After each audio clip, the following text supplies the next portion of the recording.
온목사와 성경 읽기 신명기 18장입니다. 오늘도 귀한 말씀을 함께 읽으면서 주님의 귀한 은혜를 나누기를 원합니다. 신명기 18장 함께 읽겠습니다. 신명기 18장은 제사장과 레위 사람의 목이라는 소제목으로 출발합니다. 같이 한번 읽겠습니다. 레위 사람 제사장과 레위의 온 지파는 이스라엘 중에 분깃도 없고 기업도 없을지니 그들은 여호와의 화제물과 그 기업을 먹을 것이라. 그들이 그들의 형제 중에서 기업을 가지지 않을 것은 여호와께서 그들의 기업이 되심이라. 그들에게 말씀하신 것 같으니라. 제사장이 백성에게서 받을 몫은 이러하니 곧 그 드리는 제물의 소나 양이나 그 앞다리 두 볼과 위라. 이것을 제사장에 줄 것이요. 또 내가 처음 거둔 곡식과 포도주와 기름과 내가 처음 깎은 양털을 내가 그에게 줄 것이니 이는 내 하나님 여호와께서 내 모든 지파 중에서 그를 택하여 내사 그와 그의 자손에게 항상 여호와의 이름으로 서서 섬기게 하셨음이라. 이스라엘 온 땅 어떤 성읍에든지 거주한 레위인의 간절한 소원이 있어 그가 사는 곳을 떠날지라도 여호와께서 택하신 곳에 이르면 여호와 앞에 선 그의 모든 형제 레위인과 같이 그의 하나님 여호와의 이름으로 섬길 수 있나니 그 사람의 몫은 그들과 같을 것이요 그가 조상의 것을 판 것도 별도의 소유이니라. 구약에 우리 하나님이 말씀하신 말씀을 가만히 보고 오늘 이제 레위기가 모세의 고별설교 3편이라고 말씀하지 않았습니까? 그리고 모세를 통해서 이 두 번째 고별설교에 정말 무엇을 말씀하고 싶으신가? 여러분, 하나님이 끝까지 모든 이스라엘 백성들과 함께 하기를 원했던 것이 뭘까요? 하나님 앞에 예배드림입니다. 이 제사장과 레위인들은 하나님 앞에 예배드림을 위하여서 하나님이 이스라엘 12지파 가운데 레위지파 한 지파를 구별하여 선택하시고 레위지파 가운데 아론과 그 자손들을 대제사장과 제사장으로 선택하셨던 것입니다.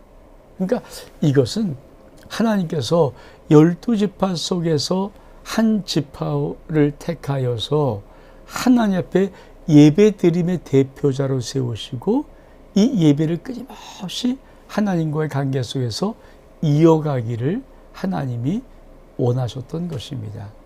그러니까 예배가 얼마큼 중요한 것인지.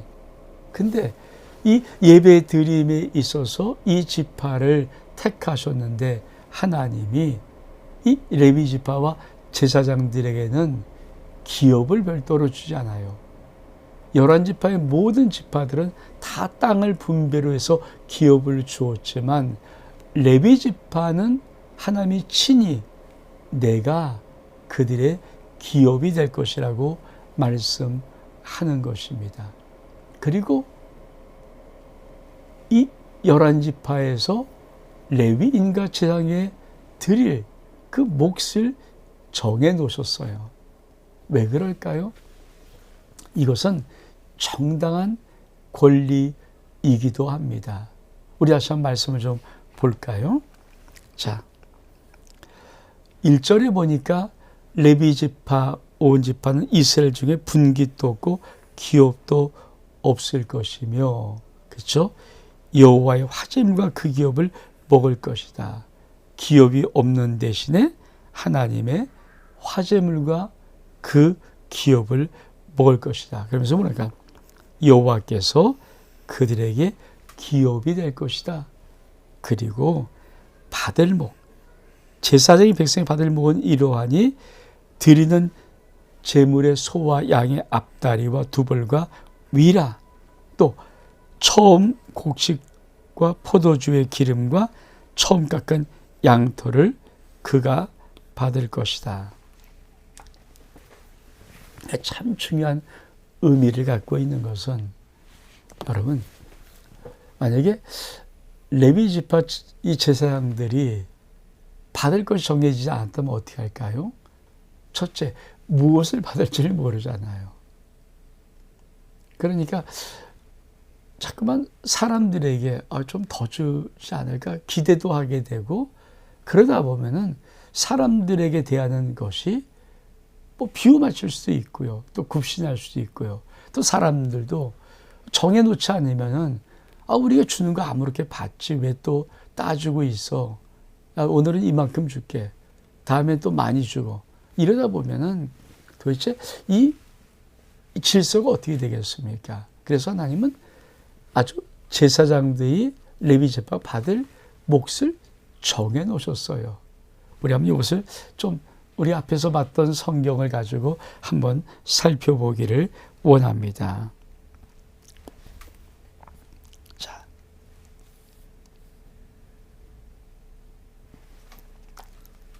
민수기 18장 19절 20절에 보면은 이게 소금 언약, 소금. 자, 이스라엘 자손이 여호와께 거제로 드리는 모든 성물은 내가 영구한 몫의 음식으로 너와 네 자녀에게 주노니. 자, 우리 하나님이 이스라엘 자손이 하나님께 드리는, 거제로 드리는 모든 성물을 하나님이 영구한 레위 지파 제사장의 몫의 음식으로 너와 네 자녀에게 준다. 그리고 이것은 여호와 앞에 너와 네 후손의 영원한 소금 언약이다. 변할 수 없는 소금의 언약으로 주신 것입니다. 왜 그런가? 민수기 18장 20절에 보니까 여호와께 또 아론에게 이르시되 넌 이스라엘 자손의 땅에 기업도 없겠고 그들 중에 아무 분깃도 없을 것이나 내가 이스라엘 자손 중에서 너의 분깃이요 내 기업이니라. 그러니까 하나님은 명백하게 말씀하신 거예요. 내가 너의 기업과 너의 분깃이다. 그러니까 제사장과 레위 지파에게 내가 분깃이야. 그래서 이스라엘 백성들이 나에게 드리는 화제물 중에 특히 거제로 드리는 모든 성물은 너와 내 자녀에게 내가 영원한 몫으로 주는데, 이것은 영원한 소금 언약, 즉 변하지 않는 언약이라고 말씀하는 것입니다. 그러니까 우리 하나님께서 얼만큼 예배를 중요하시고 예배가 온전히 하나님께만 드려질 수 있는 거룩한 예배가 되기 위해서 인간 속에 어떤 끌고 당김이나 밀고 당김 같은, 쉽게 말하면 인간의 영향력들이 없기를 원하는 거죠. 만약에 아주 교회 유력한 어떤 한 분이 뭐 어마어마한 교회 재정을 책임지고 있으면 여러분 사실 그 교회는 어떨까요? 그 사람이 목사 위에서 힘을 가지고 움직여요. 그러다 보면은 뭡니까? 목사가 어떻게 예배를, 거룩한 하나님의 예배를 인도할 수 있으며 어떻게 하나님의 거룩한 말씀을 가감없이 그대로 선포할 수 있겠습니까? 참 이게 힘든 부분이거든요. 사실 우리나라에 아차 싶으면 많은 교회의 구조가 이렇게 되어버리는 구조들이 은연중에 많습니다. 그래서 목사는 파리 목숨이에요. 장로가 실권을 가지고 목사를 쥐었다 놨다, 던져버렸다, 뽑았다, 빼버렸다, 아웃시켰다, 다 해버리면 어떻게 거룩한 종이 하나님의 강단에서 하나님의 거룩한 말씀을 정말 주님의 뜻대로 전할 수 있을까요? 그러니까 그거를 차단하는 거죠. 하나님이 처음부터 원초적으로 하나님이 내가 네 분깃이고 내가 너의 기업이야. 그러면서 너는 내게 이스라엘에서 드리는 이 화제물 중에 거제로 드리는 모든 성물은 내가 너에게 영원한 몫으로 내가 줄게. 근데 이것은 영원한 소금 언약이야. 사랑하는 성도 여러분, 저는 우리 아름다운 교회 아름다움이 그것입니다. 그렇죠. 만약에 뭐 좀 물질적으로 헌신도 많이 하고 충성도 한 사람이 고개를 들고 움직이면 참 그 목사는 인간적인 부분에서 참 힘든 부분이 있거든요. 그렇죠. 그러니까 그런 것들이 교회에 있어서는 안 되죠.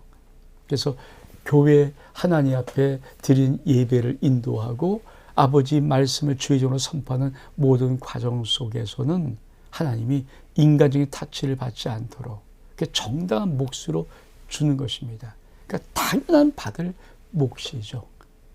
여러분, 전 이것이 반드시 교회 속에서 있어야 된다고 생각합니다. 우리 아름다움이 계속 존속되는 한, 우리 아름다운 게 그 누구도 헌금을 많이 했던, 뭐 충성을 마음성했던 그의 입김이 목회자를 움직이는 입김이 되어서는 결코 안 됩니다. 그리고 목회자는 하나님이 주시는 기업을, 하나님의 몫을 정당하게 받고 하나님의 것을 올바로 선포하고 예배를, 거룩한 예배를 인도하는 것이 정말 아버지의 아름다운 뜻입니다. 그래서 이 신명기 18장에 제사장 레위인이 받을 몫을 정해 놓으신 거예요. 우리 또 말씀 좀 같이 나눌까요?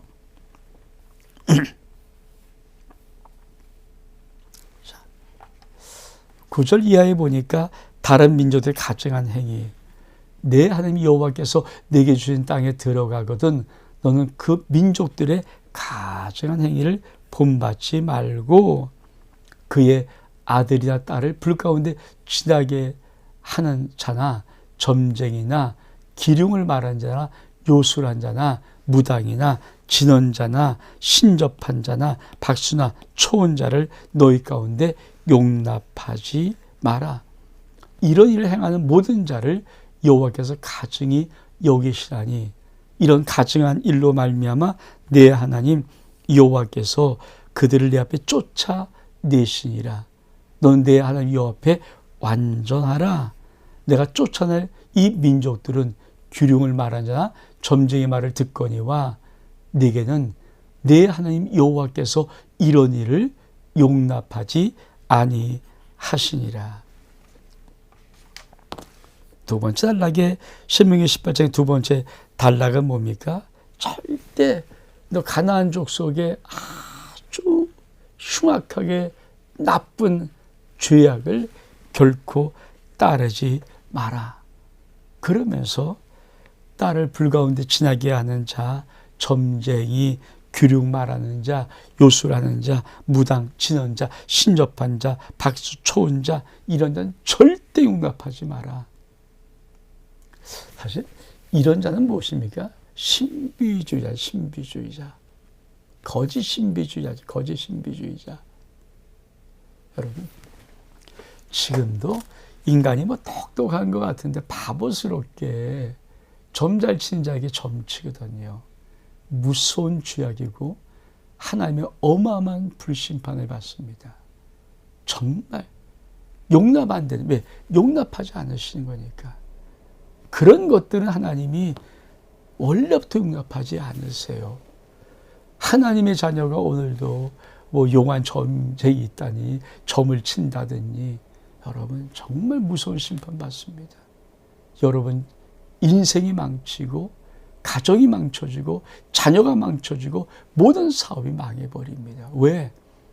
하나님은 절대 하나님의 백성이 하나님의 자녀들이 이런 짓거리 하는 것을 절대 용납하지 않습니다.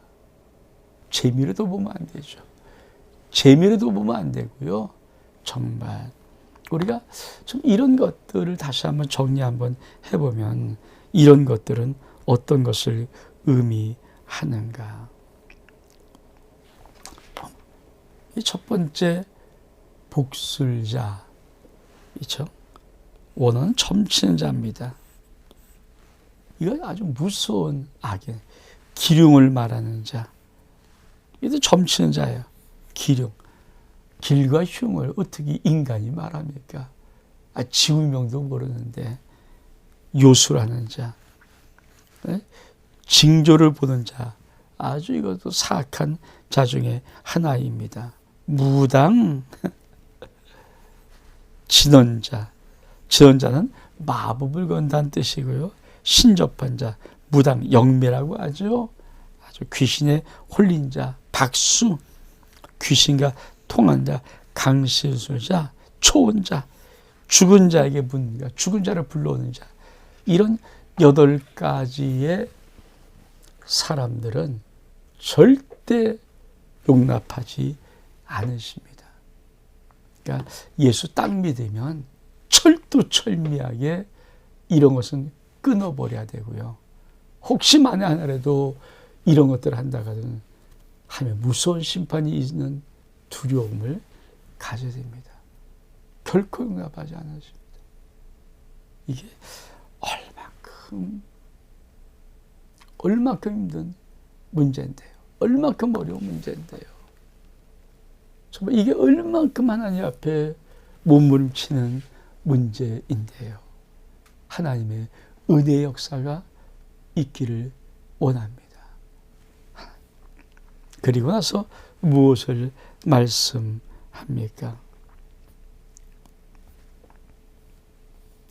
선자를 일으킬 약속. 우리 한번 다시 말씀을 좀 볼까요? 내 하나님 여호와께서 너희 가운데 내 형제 중에서 너를 위하여 나와 같은 선자 하나를 일으키시리니 너는 그의 말을 들을지어다. 이것이 곧 내가 총회의 날에 호렙산에서 내 하나님 여호와께 구한 것이라. 곧 내가 말하기를 내가 다시는 내 하나님 여호와의 음성을 듣지 않게 하시고 다시는 이 큰 불을 보지 않게 하소서. 들을 건데 내가 죽을까 하나이다 하매 여호와께 내가 이르시되 그들의 말이 옳도다. 내가 그들의 형제 중에 너와 같은 선자 하나를 그들을 위해서 일으키니. 참 중요한. 내 말을 그 입에 들이니 내가 그에게 명한 것을 그가 무리에게 다 말이라. 누군지 내 이름을 전하는 내 말을 듣지 아니한 자는 내게 벌을 받을 것이라.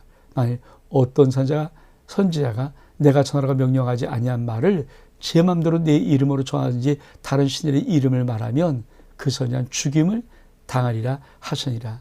내가 마음속에 이르기를 그 말이 여호와께서 이르신 말씀인지 우리가 어떻게 알리요 하리라. 만일 선지자가 있어 여호와 이름으로 말한 일에 증언도 없고 성참도 없으면 이는 여호와께서 말씀하신 것이 아니요 그 선지자가 제 마음대로 한 말이니 너는 그를 두려워 말지니라. 여러분, 하나님께서 참 중요한 말씀을 하시죠. 내가 너희 가운데 내 형제 중에서 너희를 위해 너와 같은 선지자. 사실 이것은 많은 신학자들이 모세를 필적할 만큼 구원의 역사를 이룰 수 있는 선지자의 대표적인 것을 누구를 하는가? 사실은 예수 그리스도를 하나님께서 상징적 모형으로 던진 말씀이라는 해석을 많이 합니다. 예수 그리스도가 우리의 참 선지자죠. 진짜 구주시죠. 그 예수 그리스도, 우리 하나님의 놀라운 은혜. 그러면서 뭐라고 말씀하시는 것입니까? 만약에 어떤 선지자가 너에게 나타나서 내가 하나님 말씀을 전한다 말했을 때 그 선지자가 진짜인지 가짜인지 참 중요한 선지자 판별식. 이게 진짜야 가짜야? 그러면 반드시 어떻게 할 수 있는가? 이거로 할 수 있습니다. 만일 선지자가 있어 여호와의 이름으로 말한 일에 증언도 없고 성취함도 없으면 여호와께서 말씀하신 것이요 그 선지자가 제 마음대로 한 말이 너는 그를 두려워 마라. 두 가지가 뭐예요? 증언과 성취함입니다. 그러니까 주의 종은 반드시 이 증언과 성취함이 있어야 합니다. 저도 여러분에게 제가 모든 하는 설교들이 가짜라면 증언 성취함도 없습니다. 근데 제가 하나님 말씀을 선포한 것이 진짜라면 여러분 인생에 반드시 그 말씀 그대로의 증언과 성취함이 나타나게 되어 있습니다. 전 그것을 기준 삼기를 원합니다. 그러니까 아름다운 게 원정민 목사가 진짜 가짜인지 궁금할 수도 있잖아요. 근데 뭘 갖고요? 저 목사 입에 선포된 말씀이 내 인생, 내 가정 속에 아멘 했을 때 일어나면, 역사가 일어나면 그쪽에 증언이 있고 성찰이 있으면 저 목사 하나님의 말씀을 바로 전한다 믿으면 되고, 그거 없으면 안 믿으면 되는 거예요. 이거는 하나님이 선자의 판별식이거든요. 죄중의 판별식이기도 하지요. 그래서 말씀을 전하는 거예요. 사랑하는 성도 여러분, 여러분이 우리 인생 속에서 하나님 말씀을 들을 때 하나님 말씀은 뜬구름 잡는 식으로 뿡 던지는 것 결코 아닙니다. 하나님은 내 입에서 나가는 말은 헛되이 내게로 다시 돌아오지 아니하고 반드시 내가 보낸 일에 형통하고 나의 뜻을 이룬다고 하나님이 약속의 말씀을 주었습니다. 종도 마찬가지입니다. 이 이사야 50장 10절 11절 이 말씀 붙잡고 하나님 말씀을 선포하는 것이거든요. 이 종의 입에서 나가는 모든 말씀을 그대로 성도들이 아멘 해줄 때마다, 그 말씀 믿을 줄 때마다, 그 말씀을 가슴에 집어넣을 때마다 말씀 그대로 역사가 일어난다는 것을 종도 믿음으로 확신하고 하나님 말씀을 선포하는 것입니다. 전 여러분이 아버지의 모든 말씀을 강단에 들을 때마다 여러분 삶 속에 증언과 성취하면은 하나님의 말씀의 확증의 역사들이 여러분 삶 속에서 간증으로 나타날 수 있기를 주의 이름으로 축복합니다. 온 목사와 성경 읽기 신명기 18장 여기서 마칩니다. 샬롬.